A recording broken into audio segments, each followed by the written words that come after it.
За Монгол улсын үндсэн хуулийн 1-р бүлгийн 5-5-д бол мал сүрэг бол үндэсний баялаг бөгөөд төрийн хамгаалтанд байна гэж заасан байдаг.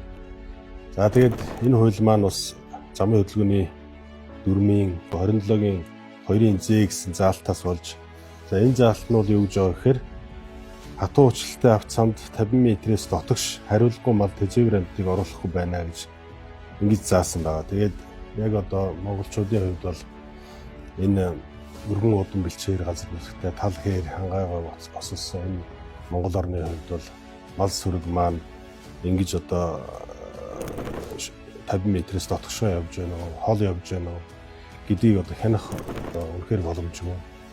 Ялангуяа одоо говь тал хэрийн бүсэд бол одоо том хол хөлийн мал бол байнга одоо бэлчээрээ явдаг. Тэр малыг одоо шин ороо болгон одоо хаших одоо үнэхээр боломжгүй. Тэгээд ийм заалтын үүднээс малчт маань одоо өөрийн хөрөнгө одоо мал сүргээрээ хохирч одоо мал их дайрагдж байна. Дээрээс нь тэр ухаан одоо дайрсан машиныг нь засчих ийм одоо тохиолдол гарлаа. Улсын дээд шүүхтэр энэ шийдвэр гарлаа. Тэгэхээр одоо энэ бол үнэхээр одоо малчтын маань бол хөрөнгө одоо мал сүрэгт бол үнэхээр сүрэг заалтууд одоо учраас Монгол улсын ерөнхий сайд энэ одоо тогтоолын заалтыг өөрчлүүлэх саналыг одоо гардуулахаар ингээд зурж байна.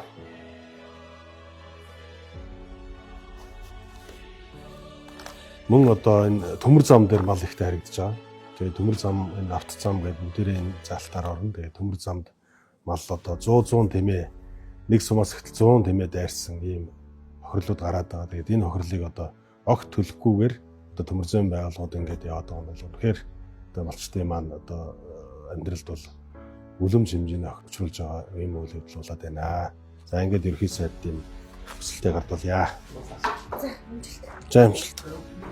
Тууштай заманд машин мал дайрах тэр нэг эрсдэл хэцүү байдгийг. Тэгээ одоо сүүлийн үед болохоор бас баг малчны буруу жолоочийнх нь баг зүв болоод байгаа гэдэг. Одоо ерөнхийдөө зам дээр яагаад дайрагдаад байна гэхээр энэ ч одоо ихэнх машинуудын хурд хэтрүүлснээс л их болж байгаа бол удаа л гэж бодож байна.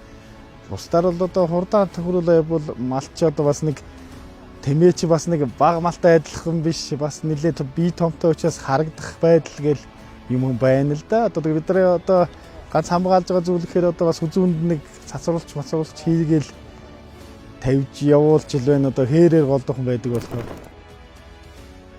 За сая ерхий сайдтай уулзч одоо өөрөө тайлбарлаж хүлээлгэж өглөө. За ерхий сайд бол одоо өөрөөс өдөө орон нутагт амьдралыг сайн мэддэг учраас даштайгаар хүлээж авч байна. Тэгээд хамгийн гол нь бол энэ малаа чалдаад, малаараа хохироод, малаа алдаад, дээрэс нь тэр мөргсөн машиныг нь засч өгнө гэдэг нь одоо байж болшгүй. Манай улсын хувьд энэ нүүдлийн мал аж ахуй, нүүдчин соёлтой манай Монгол улсын хувьд бол энэ зөвхөмжгөө заалт байна гэдгийг одоо ерхий сайд сайн ойлгож хэллээ. Тэгээд одоо энэ асуудлыг яаралтай сэнсэр хуралдаанаар болж шийднэ гэдэгт итгэлтэй байна.